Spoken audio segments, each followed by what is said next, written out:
Radio city 91.1 FM से मैं हूँ आरजे नाज आपके साथ। और वही हमारे स्टूडियो में दो बहुत ही खास मेहमान इस वक्त हमारे साथ हैं, doctor Neeraj and doctor Sameer from Naina homeo clinic Indira Nagar. तो डॉक्टर्स, पहले तो स्वागत है आपका रेडियो सिटी में।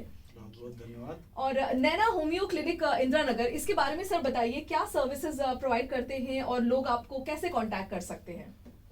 बेसिकली हमारी क्लिनिक करीब हम 22 वर्षों से लखनऊ में प्रैक्टिस कर रहे हैं और होम्योपैथी के फील्ड में एक थोड़ा डिफरेंट अप्रोच हम लोगों का है कि होम्योपैथी के साथ साथ में मेंटल हेल्थ भी बहुत ज़रूरी होती है। और अगर मेंटल हेल्थ सही है, उसकी डाइट सही है, तो पेशेंट को कोई भी क्रॉनिक प्रॉब्लम हो जल्दी से जल्दी आराम मिलता है। और हम कोशिश ये करते हैं कि हम क्योर विद केयर, ये बहुत जरूरी चीज होता है कि हम क्योर तो करें लेकिन उसका पेशेंट का केयर भी करें। जो भी हमारे पेशेंट होते हैं वो हमारे एक तरह से फैमिली फ्रेंड उनके हम हो जाते हैं, एज ए फैमिलियर टच होता है, तो हमसे काफ़ी जुड़ जाते हैं हम लोग। तो मैं वहाँ पे as a skin and hair specialist बैठता हूँ और हमारी वाइफ हैं ये डॉक्टर नीरज, ये फीमेल प्रॉब्लम्स और मेंटल हेल्थ को देखती है।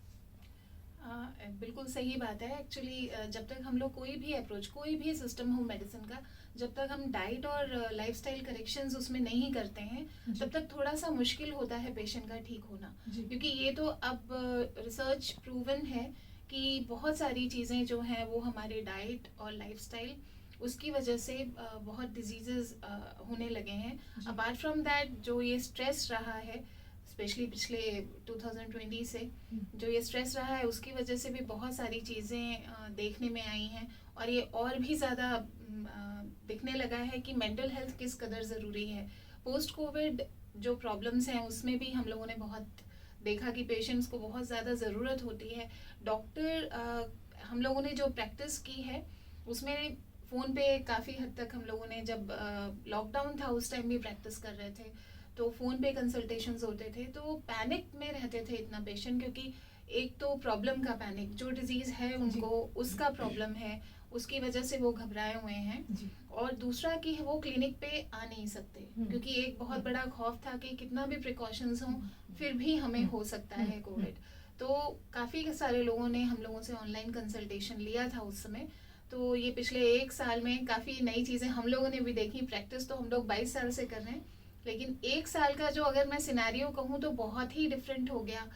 पेशेंट्स को भी थोड़ा सा समझ में आया कि डॉक्टर्स के लिए भी बहुत सारी चीज़ें कैसे वो मैनेज कर रहे हैं, क्या कर रहे हैं। एप्रिसिएशन जो था वो पेशेंट से हम लोगों ने 1 साल में देखा, तो ये थोड़ा सा डिफरेंट था। अपार्ट फ्रॉम दैट हम लोगों की पूरी कोशिश थी कि हम लोग उनको पूरी जो है केयर, और स्पेशली ये देखा कि एक अगर एक बहुत नॉर्मल वे में कहें काउंसलिंग, तो वो बहुत इम्पोर्टेंट रही। क्योंकि पेशेंट इतना पैनिक हो जा रहे थे कि जैसे कि कहीं ये तो नहीं हो रहा है, कहीं हमें ये तो नहीं हो रहा है, तो कहीं ना कहीं उनको बहुत ज़्यादा कंसोल करने की ज़रूरत रहती थी। वो सारी हम लोगों ने हैंडल किया है और काफ़ी सारी चीज़ें पेशेंट्स की भी इम्प्रूव हुई उसकी वजह से। तो एक टॉक होता है जो फ्री टॉक, वो हम लोग अवेलेबल कराते हैं। कभी हम लोगों ने ये नहीं किया कि पेशेंट्स के लिए हमारे पास टाइम नहीं है। ये चीज़ अब इवन वॉक इन पेशेंट्स को भी हम एम्पल टाइम देते हैं। ऐसा नहीं है कि बहुत जल्दी जल्दी, क्योंकि वो we don't believe actually in such services कि हाँ जस्ट आए हैं और अपने सिम्टम्स बताए और हो गया। वो पॉसिबल भी नहीं है, और स्पेशली होम्योपैथी में तो बिल्कुल भी पॉसिबल नहीं है। होम्योपैथी में कभी कभी क्या होता है, पेशेंट्स को हम जब क्वेश्चंस पूछते हैं उसके मेंटल सिम्टम्स बहुत जरूरी होते हैं। जब उससे हम इतने क्वेश्चंस पूछ लेते हैं तो अपने मुंह से वो बोल देता है अब इतनी चीजें आपने पूछ ली तब तो ठीक हो ही जाएगी मेरी प्रॉब्लम। ये पेशेंट का सेटिस्फेक्शन होता है। इस हद तक हम लोग उसको सेटिस्फाई करते हैं कि हाँ आपको जो भी प्रॉब्लम है कलेक्टिव है। हम होम्योपैथी में किसी भी रोग को नहीं ठीक करते, हम रोगी को ठीक करते हैं सिम्टम के आधार पे। उसको जो सिम्टम है, जैसे काज है, अगर स्टोन है तो स्टोन क्यों हो रहा है, उसको स्टोन का कारण है, हम ठीक कर देंगे तो स्टोन ठीक हो जाएगा, किडनी स्टोन। तो ये हमारा अप्रोच रहता है। उसी तरह ये फीमेल प्रॉब्लम्स देखती है पीसीओडी के लिए, मेन पीसीओडी पीसीओएस, ये उसके बारे में थोड़ा ये मतलब एज यू आर अवेयर कि जैसे बोला जाए कि लेडीज जो होती हैं, विमेन वो होती हैं, अगर फैमिली को कंसिडर करें तो बैकबोन होती हैं बिल्कुल। और अगर सोसाइटी को और नेशन को कंसिडर करें तो बेड रॉक कहा जाता है। तो अनलेस एंड अनटिल एक फीमेल खुद में हेल्दी नहीं है तो वो एक घर को हेल्दी एनवायरनमेंट नहीं दे सकती। और ये धीरे धीरे थोड़ा सा सिचुएशंस आउट ऑफ कंट्रोल होती जा रही हैं बिकॉज फीमेल्स के ऊपर अब दूसरे तरह के वर्कलोड आने लगे हैं। जैसे एक मान्यता है कि हाँ पहले से फीमेल्स की लाइफ इजी हो गई है because of so many equipments जो हमारी किचन में आ गए हैं। लेकिन अगर उसका दूसरा पहलू देखेंगे तो बहुत सारी एक्सरसाइजेस जो हो जाती थी अननोइंगली वो नहीं हो रही हैं। फिजिकल एक्टिविटी आप बहुत कम हो गई है। और दूसरी चीज मेंटल स्ट्रेस बहुत बढ़ गया है क्योंकि बच्चों को भी उनको देखना है। और अगर वर्किंग फीमेल है तो उनके लिए और ज्यादा थोड़ी प्रॉब्लम्स हैं। घर भी मैनेज करना है और ऑफिस भी मैनेज करना है या खुद का अगर है तो मैनेज करना है काम। अपार्ट फ्रॉम दैट जैसे जो भी उनको सर्विसेज प्रोवाइड करते हैं जैसे मेड्स हैं और भी बहुत लोग हैं उनको भी मैनेज करना है। तो ये स्ट्रेस बहुत जो मैंने अपनी प्रैक्टिस में देखा है मैं वो बात कर रही हूँ, उनके लिए ये चीज़ बहुत स्ट्रेसफुल होती है। और अपार्ट फ्रॉम दैट जो हार्मोनल चेंजेस होते हैं फीमेल्स में फ्रॉम प्यूबर्टी टू मेनोपॉज उसकी वजह से वो लोग थोड़ा ज़्यादा ओवरवेल्म्ड इजीली हो जाती हैं। उनकी लाइफ में इमोशंस बहुत ज़्यादा अपहेवल करती हैं। ऐसा नहीं कि मेल्स इमोशनल नहीं होते बिल्कुल, बट फीमेल्स के लिए ये प्रॉब्लम ज़्यादा करती है क्योंकि वो हार्मोन्स के ऊपर उनकी लाइफ बहुत डिपेंड रहती है जी। तो इसकी वजह से क्या होने लगा है क्योंकि ये सब डिस्टर्बेंसेस राइज हुए हैं due to this all modern society and all, तो बहुत सारी प्रॉब्लम्स ज़्यादा होने लगी हैं। पहले आप सुनते नहीं होंगे कि हाइपोथायरॉयडिज्म के केसेस इतने हो रहे हैं या पीसीओडी पीसीओएस तो एक आम बात हो गई है। आज से 10 साल पहले भी इतना नहीं था जितना आज हो गया है।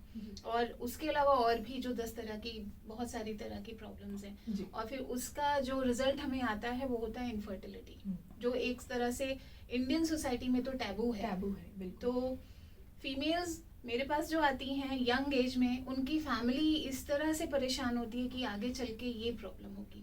मतलब वो उस टाइम उस बच्ची की मेंटल कंडीशन नहीं देखते हैं कि इसकी वजह से इसको इस समय कितनी प्रॉब्लम हो रही है। उनका ध्यान होता है 10 साल बाद का कि कहीं इसकी वजह से इनफर्टिलिटी हुई तो दिस इज समथिंग।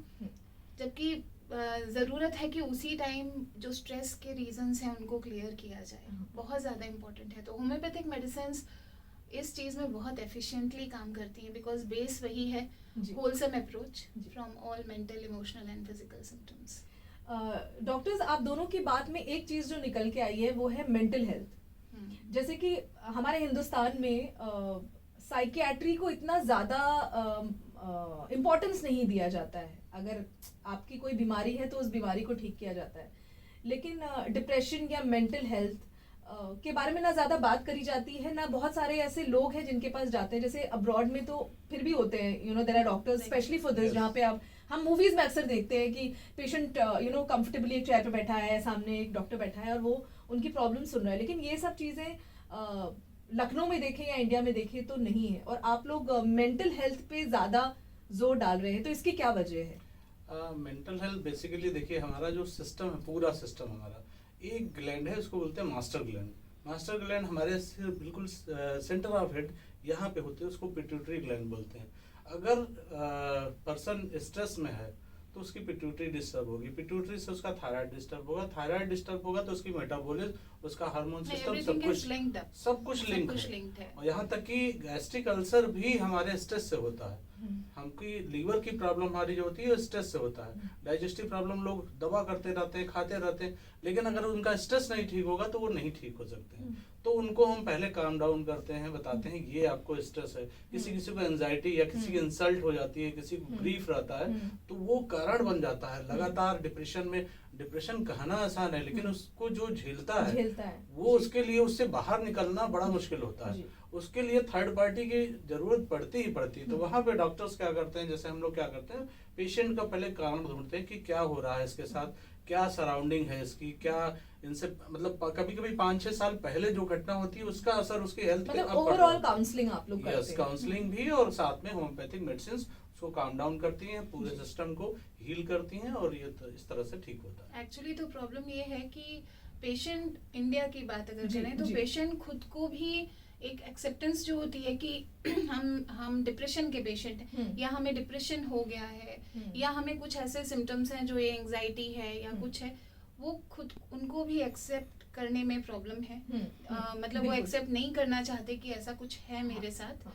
और अगर इसके लिए अगर उनको किसी से कंसल्ट भी करना है तो वो 10 बार सोचेंगे कि लोग क्या कहेंगे। लोग क्या ये कहेंगे? बहुत हाँ, हम अपनी बड़ा पर्सनल फैक्ट बातें कैसे शेयर करें? है। राइट।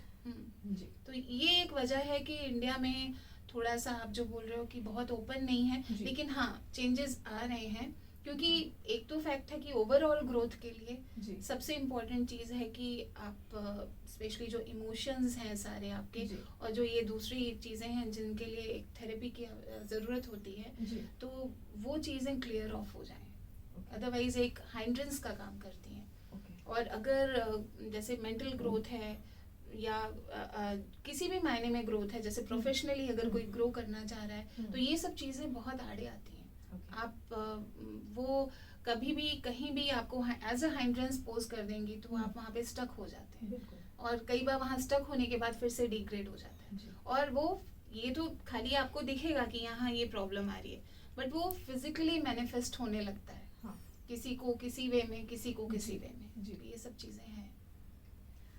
डॉक्टर समीर, जैसे कि आपने कहा कि स्किन और हेयर में आप स्पेशलाइज करते हैं, सो अपार्ट फ्रॉम मेडिसिन, अगर हम एक नॉर्मल नॉर्मल एक हेल्थी लाइफस्टाइल के लिए कुछ एक दो टिप्स आपसे लेना चाहें तो आप प्लीज जी, शेयर करिए कुछ। सबसे पहले तो मैं लोगों को कहूँगा कि अगर आप के पास अगर 24 घंटे हैं, उसमें से अगर हर घंटे में से 2 मिनट निकालिए तो टोटल 48 मिनट होते हैं, 48 मिनट। अगर आप 48 मिनट नहीं मैनेज कर पा रहे हैं तो ये आपका अचीवमेंट नहीं है, ये आपकी प्रॉब्लम है। प्रॉब्लम अगर आप अपनी हेल्थ के लिए 1 घंटा नहीं दे सकते हैं तो फिर आप अपनी सोसाइटी को भी डिस्टर्ब कर रहे हैं, खुद को डिस्टर्ब कर रहे हैं, अपनी फैमिली को।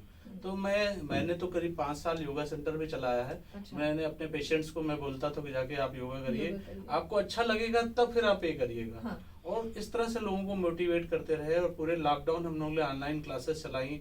योगा करें, फिटनेस करें, पार्क में करें, हाँ। ओपन एयर में करें, लेकिन करें जरूर। करें। और हम लोगों से कहते हैं सर एक्सरसाइज ना बोलिए, बाकी कुछ बोल दीजिए। तो हम कहते नहीं, हाँ। अगर आप एक्सरसाइज नहीं करोगे तो आप फिट नहीं हो फिट नहीं सकते। होगे। आपके लिए कोई ऑप्शन ही नहीं है, ये इसमें कोई शॉर्टकट नहीं। अभी जब आप बीमार हो जाओगे तब डॉक्टर बताएगा हाँ। सुबह टहलो, तो आप शाम को भी शाम को टहलोगे। भी टहलोगे, तो बिल्कुल। लेकिन उससे वो डर बैठ पहले जाएगा ना मन में। Prevention is better Better than than cure. cure, जी। अगर आप उसको करते हो तो वेल एंड गुड। और यही हम अपने हर पेशेंट्स को बोलते हैं, जी। डाइट, मेंटल हेल्थ, जी। Then medicine. मेडिसिन, यस, ये अच्छी बात, सबसे जी। अच्छी बात ये लगी, डाइट, मेंटल हेल्थ। मैम आप भी कुछ पीसीओडी में ऑब्वियसली इलाज होता ही है, लेकिन एक हेल्दी लाइफस्टाइल के लिए एक्सरसाइज तो बता दिया है, और एक्सरसाइज हेल्दी लाइफस्टाइल में एक पॉइंट में बहुत इम्पोर्टेंटली मैंने मेंशन करना चाहूंगी। जी। जो लोग देख रहे होंगे, जो जी। लोग सुनेंगे, जी प्लीज आप अपना मोबाइल या कोई भी गैजेट रात को साइड में रख दीजिए। ये एक रिसर्च प्रूवन है कि अगर आपकी जो सर्कैडियन रिदम है, यानी रात को सोते हैं आप और दिन में जगते हैं, एक रिदम मेंटेन होता है हमारी जी, बॉडी का। जी। अगर आप उसको डिस्टर्ब करेंगे तो डेफिनेटली प्रॉब्लम्स अराइज हाँ, होंगी। हाँ। और फीमेल्स में जो हार्मोनल ट्रबल्स हैं, उसका एक बहुत बड़ा रीजन है ये डिस्टर्ब होना। जी। बिना किसी कारणवश बहुत देर तक मोबाइल यूजेज हाँ। बढ़ता जा रहा है। हाँ। बच्चे, बच्चियां, जी, इवन फीमेल्स भी, छोटे बच्चे भी बहुत- मैम आजकल बिना यूट्यूब देखे खाना नहीं खा रहे नहीं हैं। खा हमारे रहे टाइम पे ये सब नहीं नहीं था। था। इवन अगर आप देखेंगे कि असाइनमेंट्स होते हैं, नो डाउट जी। मेरे पास कॉलेज गोइंग स्टूडेंट्स हैं, जी। उनके असाइनमेंट्स हैं, सब है, लेकिन वो मैनेज किया जा सकता जी। है। आप सोने के आधे एक घंटे पहले गैजेट सारे दूर Correct। रखिए अपने हाथ से, कि जहाँ से अप्रोचेबल ना हो। जी। हर पेशेंट को हम लोग यही बोलते हैं। और मॉर्निंग में एटलीस्ट इतना जल्दी उठें, चाहे जरूरी नहीं है 5 बजे 4 बजे, जी। लेकिन इतनी देर कि आप जो धूप है सुबह की वो 15 मिनट टॉलरेट करने कर- लायक हो जी। धूप, उतना बाहर बैठें, ये बहुत ज़रूरी है। गैजेट्स रात में मत यूज़ करें, बहुत इंपॉर्टेंट है। उसकी वजह से नींद डिस्टर्ब होगी और फिर ट्रबल्स स्टार्ट होंगी। जी। So, doctor Neeraj, doctor Sameer, you guys are truly city champions. और आप लोगों की बातें सुन के, स्पेशली जो आपने मेडिसिन के अलावा मेंटल हेल्थ पे फोकस करके सारी बातें कही हैं, so you are truly city champions. और इस वक्त जो है आपको पूरी जनता देख रही है, सो आप क्या कहना चाहेंगे? Radio city and Lucknow city ने आपको सिटी चैंपियंस का खिताब दिया है। पहले तो रेडियो सिटी और यहाँ के सारे एंकर्स, नाज, राशि, मयंक, सभी को हम लोगों का सर विक्रम का नाम भी ले लें। विक्रम जी का जी। बहुत बहुत शुक्रिया। उन्होंने हमको मौका दिया। और कोरोना काल में भी हम लोग यहाँ रेडियो सिटी में इससे पहले भी राशि ने हम लोग के इंटरव्यूज लिए कि जिससे लोगों को मदद मिल सके। हम लोग ऑनलाइन भी, और हमारे नंबर हैं, आप गूगल से देख सकते हैं। जी। और हम किसी की भी हेल्प का, अगर किसी की हो, यहाँ तक कि कोरोना टाइम में हमारा स्टाफ भी नहीं रहता था, लेकिन हम लोग पेशेंट्स के घर तक मेडिसिन पहुँचाया। तो शायद इसी वजह से रेडियो सिटी ने हम लोगों को सिटी चैंपियंस के तौर पे यहाँ पे इनवाइट किया। मैम, आप कुछ ऐड ऑन करना चाहेंगी? डॉक्टर समीर ने बोला है, really we are very thankful कि आप लोगों की तरफ से जो अप्रिसिएशन हमें मिला है। लेकिन मैं रेडियो सिटी को थैंक यू बोलना चाहूँगी for entertaining us always. Covid जब आप लोग यहाँ भी नहीं आ पा रहे थे, तब आप लोगों ने घर से मैनेज किया। जी, that's so nice. I mean उस टाइम तो बहुत स्टक लोग फील कर रहे थे, लेकिन कुछ ही चीज़ें थी, क्योंकि रेडियो बहुत लोग सुनने लगे हैं, काफ़ी लोग पसंद करते हैं, तो उनके लिए एक बहुत अच्छा था ये। Thank you so much. Thank you so much अपना टाइम देने के लिए, हमसे बात करने के लिए। Thank you.